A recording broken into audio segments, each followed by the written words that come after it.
What's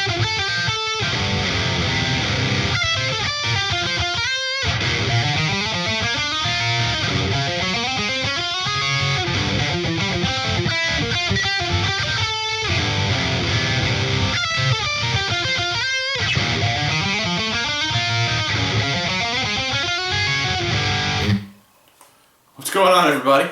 Welcome to another edition of Axe Creation. Today we're going to be taking a look at some Periphery riffs, and more specifically the riff from Have a Blast, which is pretty aptly named because that riff, as you can see, it's a lot of fun to play. And basically, I'm not going to really delve into how to play this riff specifically. I'll kind of go over it. It'll be tabbed out. The link is in the description. And I just want to more analyze what's going on in this riff, so you as a player, as a musician, can kind of take something from it, because there's a lot of cool things going on in this one riff. And Misha is a great riff writer. That's what I love about Periphery. I assume it's Misha. I'm not quite sure who wrote this riff specifically. Periphery has about 9 guitar players in the band, I'm not sure. I say that it's Misha because it's got the butter snips riff, that kind of fill in it throughout the riff, so I assume it's Misha's riff. So let's talk about, there's a couple things that I want to grasp, and hopefully you like what I have to say about this riff. So before we get started, I'm playing 6-string, a little BC Rich action, in drop C. This is my drop C guitar. I just have to work on it, it's pretty cool. I just put the Seymour Duncan 59 hybrid pickup in, which sounds fantastic. I'm also using the Line 6 HD Pro, and I'm using the tread plate amp model. Usually I know the angle sounds really good for these kind of tones, but this guitar is just really muddy for whatever reason, and the tread plate just sounds really good. And in front of the tread plate, as I always do, I'm using the Dead Horse Overdrive from Proton Pedals. I know Misha uses it too. He's got it on his SoundCloud, so definitely check that out if you haven't, and also check out Proton Pedals. I'm going to talk about roots and notes as if we're in standard tuning, just in a drop D, or just the overall standard tuning, not what the notes are in drop C specifically. So I want to talk about root movement first, and the chords that we're playing are A, 7th fret, D, open D, 1st fret F, and then 6th fret A flat.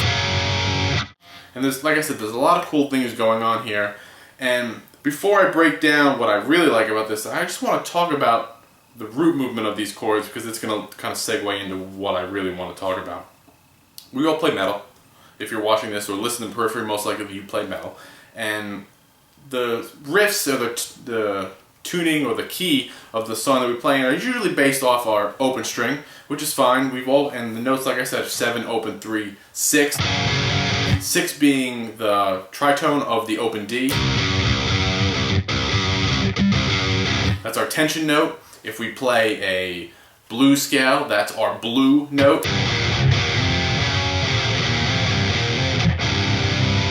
Right, we're all familiar with that kind of stuff. And what I like about this riff is that Misha and the rest of the guys at Peripheries, they do something very different rather than playing I'm in this key of my open C. Right? We've all heard riffs, Metallica, Slayer, Pantera, Lamb of God, all these kind of bands where you're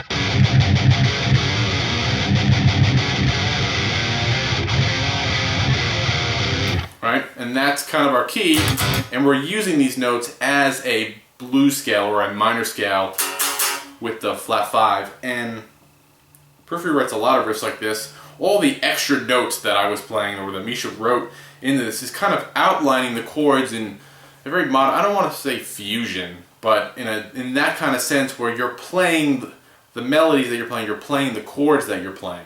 So we start off with an A.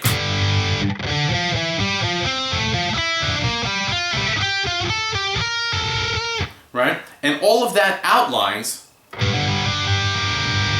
an A minor chord. All of those notes put together. Big A minor chord. So, real quickly, hit your power chord on 7, on your A string, 7-10. This is how I play it, I don't know how they play it. A 9-7 cross string. Back to 10. And then your outline, you have this little major shape. G major. And then move it up a string to your B string, so it's 7, 9, 10 again. 7 and 8, 10, 12 cross string, 14, 12, or 12, 14, and then 13, 16. And that's a great little thing that he does there, because essentially you're just doing this. But the cross string brings in that dissonant chord into the riff, which I love. So you climb up that.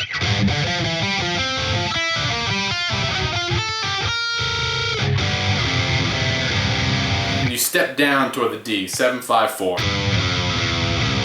Another really cool riff writing thing here, some octave displacement or form of. You had over the A chord, you were ascending from the A, B, C, or 12, 10, 12, 13.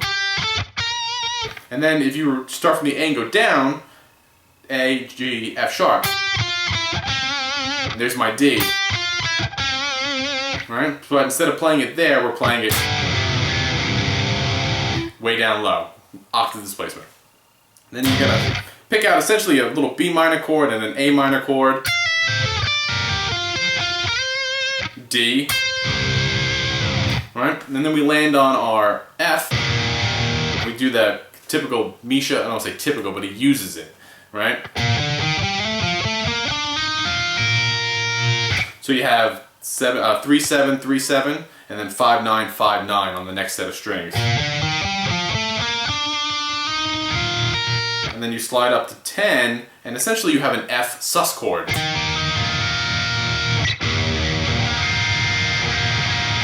And then you're going to move that up a minor third and do the same thing. Again, the tabs of this riff are in the link below. You can download it and check it out. I'm not specifically teaching you the riff, more of the harmony that's involved and what I like from it. So, before we get into that, let's just go back over these chords and examine some voice leading, which is in this, might help some people. If I play a big A minor chord, barring 7, and then have a little A minor triad up top, 9, 10, 8.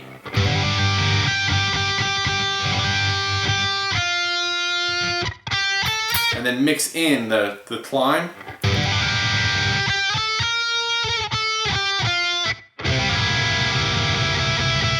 My D chord, you can think about it as a D7 chord or just a D major chord, just the notes make that chord up.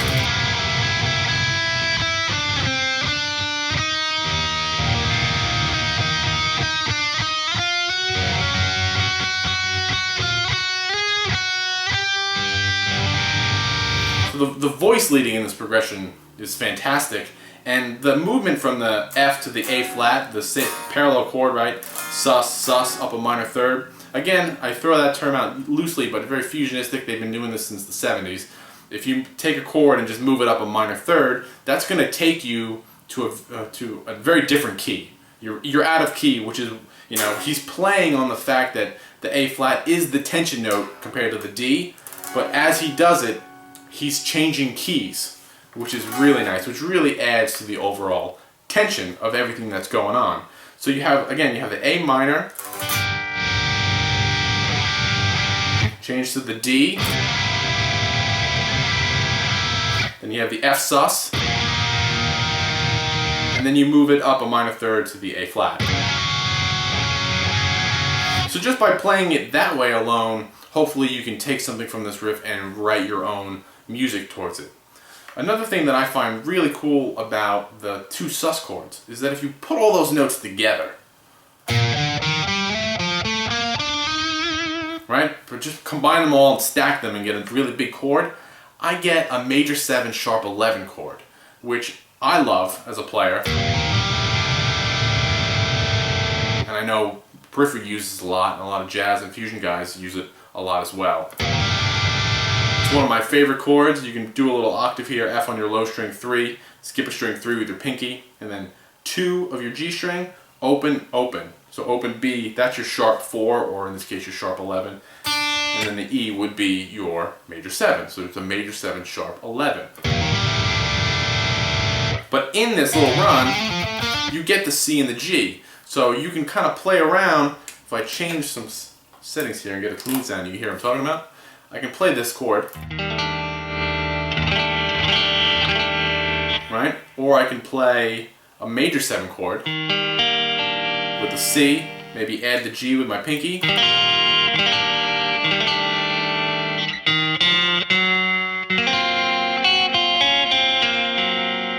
Right? I just take that chord and I play it on 4 frets higher. So I have 6 on my D, 5 on my G, 3, 3. That would be an A flat major 7 sharp 11 kind of harmony. If I kept my middle finger down on the 4th fret, it would just be an A flat major 7.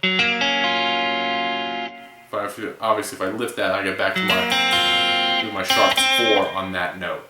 So you can experiment with writing stuff in that sense. I know my first chord is A, so I can play A minor. A minor 9 sounds fantastic. Switch to a D chord.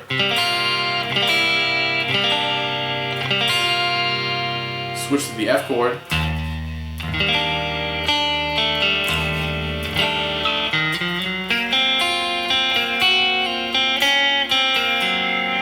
And you get a very cool, very different progression that outlines the harmony that's going on in Misha or Periphery's riff.